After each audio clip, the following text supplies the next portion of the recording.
It sounds like a joke, an army declaring war on birds. But in 1932, this was real Australian policy.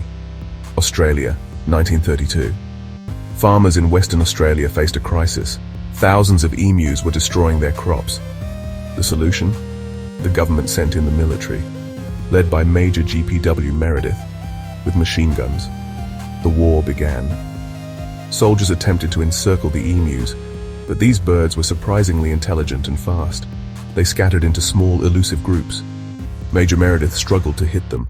The machine guns jammed. The emus proved incredibly resilient and strategic. Despite multiple attempts and thousands of rounds fired, the army was eventually forced to withdraw. The Australian Army, equipped with machine guns, lost the war to the emus.